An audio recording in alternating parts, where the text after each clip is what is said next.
back to another episode of My Haunted Adventures. I'm your host and paranormal investigator, Linn. I'm here with my special guest and psychic medium, Jocelyn. We're getting ready to investigate the Birchwood Inn of Temple, New Hampshire. I'm here with the owner of the Birchwood Inn in Temple, New Hampshire, Matt Cabana. Hi, Mark. How are you? Good. How are you doing? Thank you for joining us tonight. It is truly my pleasure, and I gotta correct you on one thing. I'm not the owner of this building. I am the keeper of the inn for a period of time. Can you tell us a little bit about the history of this inn? Oh my, that would take a long time, but I'll give you the Cliff Notes version here. Yeah, the brief overview. Yep. The building dates back to 1775. The room we're in right now, and the main inn as we see it is around 1800. And it has just been always a gathering place. We're in the Rufus Porter room right now, which was painted in 1820, and he's a whole nother story that we're going to have. This is a beautiful painting, a wall mural painting. Isn't it incredible? Very nice. Yeah, it was hidden under 2 coats of wallpaper up until 1971 when the Torini family were renovating it, and they pulled the wallpaper off and found the paintings behind it. And fortunately, they were saved. Can you tell us more about the ghost story that's associated with this house? Okay. Well, I'm kind of hoping that you're going to tell me more about the ghost story. I've been waiting for this night for a long time. Matter of fact, Nick and Andrew, specifically Nick, was very attached to the spirits that are in this building. And he told me the story of Doris. There's no record of it. It was pre-record keeping, and it was considered a crime of passion when she was murdered here in the building by her jealous husband, who was a preacher. She was here having an illicit affair with, it turns out to be the preacher's friend. I'm not even quite sure where they're from, but I feel very attached to Doris when I talk about her. I feel her presence. My whole body tingles at times. And then there's Anna Hedman. Anna owned it before the Torinis. She has a tragic story, but she spent many years here. She owned it for 40, 50 years. And this is where she found peace. And right now, as I'm talking, my legs are tingling. Yeah, right? I'm feeling feel a little bit right? on the arms. Of course you do. Because when I was here with you a couple weeks ago, Mm-hmm. you were feeling it, and I almost thought in my mind, like, is this guy for real? Is it really going on? Yeah. But then I felt somebody touch me on my neck, and I was in a winter coat. Yeah. I was warm, but if it makes sense, I still got chills up both arms. All the time. Big time. I'm like, she's here. And do you feel that those are the only 3 spirits that are in this house, or is there more? No way. Come on. Somebody passing this through. This place has been a livery. It's been, right during the Revolutionary War. Was it ever abandoned? Many times. So who knows who was in here or what went on? Hobos. Convicts, hobos, people passing by. A whole bunch of characters. Right. Including this one. And you. There's a couple characters here right now. Well, somebody has to tell the story, so it might as well be us. Yeah, and new media storytellers, the guys that are actually working with us on doing this. I've been waiting for this day. This is really awesome because I've been interested in the paranormal field for over 30 years. Okay. I've been a paranormal investigator for 15 years. And I have a lot of paranormal friends. Some of them have been on paranormal television shows. Some of them haven't, and they don't know about this place. And the paranormal world needs to know about it. It's a well-kept secret. We don't do a lot of marketing and advertising. It's attraction by our food, the people that work here. It's just a great place. We've done music here. We've done everything to keep this place alive and present. Any of the staff here that have worked for you, either in the bar, the restaurant, the kitchen, or even housekeeping staff or anybody, what are their experiences like? And has anybody gotten scared from working here? Definitely some,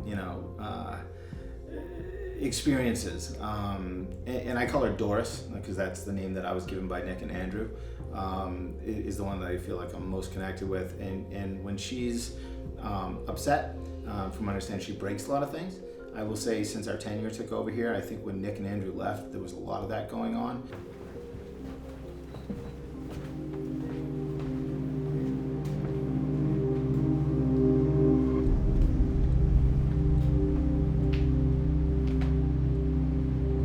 I guess get a little lightheaded, a little buzzy. So this tells me that there's been a lot of traffic in and out of here, but also a lot of imprints, residual. Just feels loud. This room feels very loud to me, like chatter. Okay. Let me kind of go over here a little bit.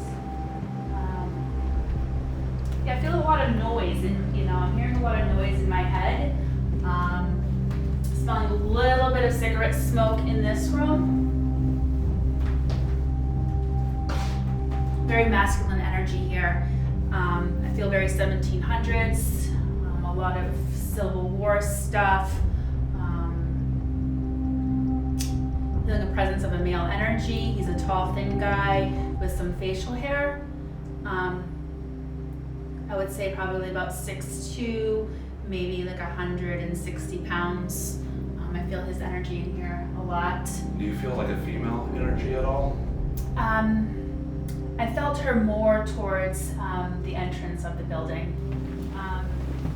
As I step into this energy right here, I'm feeling a little nauseous, feeling a little lightheaded. So that tells me that there must have been some type of trauma here. Feel it all in my head, and I definitely feel that female energy that you were speaking of earlier. Right now, do you feel it on the floor, or do you also feel it on the stairs? Both, or just the floor? I feel it more here, because if I step into this area right here, it just feels very buzzy. Do you feel the pressure in your head right here? Yeah, right around here. Yeah, and I feel more of a feminine energy. Like the other rooms out there was more masculine. This is more of a feminine energy. So I'm definitely getting head pressure. Does the word Ann or Anna mean anything to you? Yeah, I think there was somebody who ran the inn who was associated with it, and I believe her name was Anna Hedman. Okay, because I'm feeling like an Ann or Anna or something like that. I'm getting head stuff. I feel like it's a lot of pressure in my head. She's still here, so she's a resident ghost. So she hasn't transitioned yet. Yeah, that's not surprising because she loved this inn and she loved the area. So when you have a real passion or a real love for something, even passing on into the spirit world, you might still stay where you once loved. Right. So it reminds me of that movie Beetlejuice, right? Exactly. So they kind of fell off the end of the bridge and came back to their house. I feel this is the same kind of situation that she was in. She came back to a place that she loved. So she's still here. Her energy's still here. Let's kind of go upstairs and take a look. All right, awesome. Okay. Let's do it. Ooh. Do you feel that? Yeah, I did. Right here, yeah. Do you feel it? I'm getting the chills like on my forehead and my honestly, arms. yeah, I feel Hit like me right here. When we came from the first floor up the stairs, right around here, I got like the cold chills right on the head, like pressure, and then right away I got the chills on my arms. You could tell the difference between the floors. Like there's something here maybe watching us.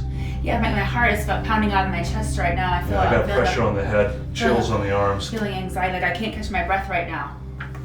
You got it? Thanks. Alright, so let's go this side.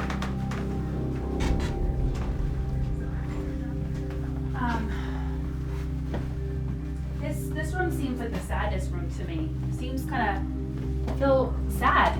I feel a little weepy in here. Yeah, Jocelyn, like I was telling you earlier on, I closed this door when I was sleeping here last night, and then when I was like in a deep REM state of sleep, I woke up, I was groggy, but I could hear it sounded like a female, a woman with 3 taps on my door, and the door later on opened up a little bit, and then I have like a halogen flashlight. When you charge it, it goes from red light to green. When you take it off, there's no color. You turn it on. She turned one of my flashlights on to green, and it's still on green. And I saw like a silhouette of a woman, maybe in the 20s, like the Victorian era, with a dress. And then I went back to sleep. That happened last night. And even though I was nice and warm in my bed, I got the cold chills up my arms big time. This must have been her room then, because I feel like a lot of sadness here. So there's definitely a female imprint here, and I'm really drawn to these windows. What do these windows overlook? I'm getting drawn to look out the windows. Yeah, these are like the front of the inn. Okay, so this must have been like the window that she used to look out all the time, because I'm feeling her imprint kind of like walking in and doing something like this. But again, a lot of buzzy energy. When I say buzzy energy, that's more of felt sense of letting me know there's an earthbound or a spirit that hasn't transitioned yet. Right, I feel that too, because for me the electromagnetic field increases. It almost feels like there's lightning or static electricity in the air, and you can tell, like, yeah, there's something here. That's exactly, yes.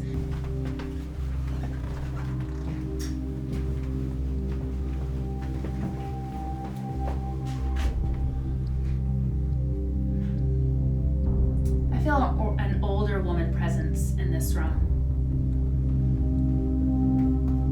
And I'm getting a lot of pressure on my chest, and I'm having also some more of shortness of breath. But I'm also feeling like icy hot through my veins. So that tells me some sort of like infection or... Yeah, I can feel that where my arms now, they're warmer, if that makes sense. So I feel like, the woman that lived in this room or stayed in this room might have had some type of like a blood disorder or some sort of infection, because I feel sick in this room. Jocelyn, when you first came to the Birchwood Inn here in Temple, New Hampshire, and you came through the front door with me, did you sense anything right away? The moment I pulled into the driveway, I felt that this land was 1700. I felt a lot of Civil War activity, and the minute I walked through the door, I felt that there was a lot of residual as well as earthbound spirits here. And I also felt that this house has had multiple owners before the current owner here. I felt a lot of chatter in the bar area, and in the dining room I felt more of a masculine energy with a lot of cigarette smoke. A taller gentleman, about 6 foot tall, maybe weighing 165 pounds. Right. Now, when you say you hear chatter, would that sometimes be like a residual haunting where so many people had passed through this place, where you can hear the chattering and the talking from the past, where it's not so much an intelligent spirit? Absolutely. I felt the chatter was definitely an imprint of the people or the spirits that once resided here. Now, when we came out of the kitchen and we made our way back to the front door, what could you pick up or sense as we headed towards the stairway? When I headed towards the stairwell, I felt very dizzy at the bottom of the stairs. The temperature changed. I felt a lot of pressure in my head. Felt very, very dizzy, and almost like a trauma to your head? Absolutely. There was a lot of pressure in my head, so that was telling me that there is some sort of trauma that happened here previously at the bottom of the stairs. All right, and as we made our way up the stairs, what did you feel? Like the difference going from the first floor to the second floor? Heading up the stairs, I felt a difference in temperature. Like right now, just speaking of it, I feel like the goosebumps and the I had icy. the cold chills on my arms and I had pressure on my forehead. Yeah, a lot of the climate changes. So as going up the stairs, I felt more pressure as I was heading up. And at the top of the stairs, I felt very weepy.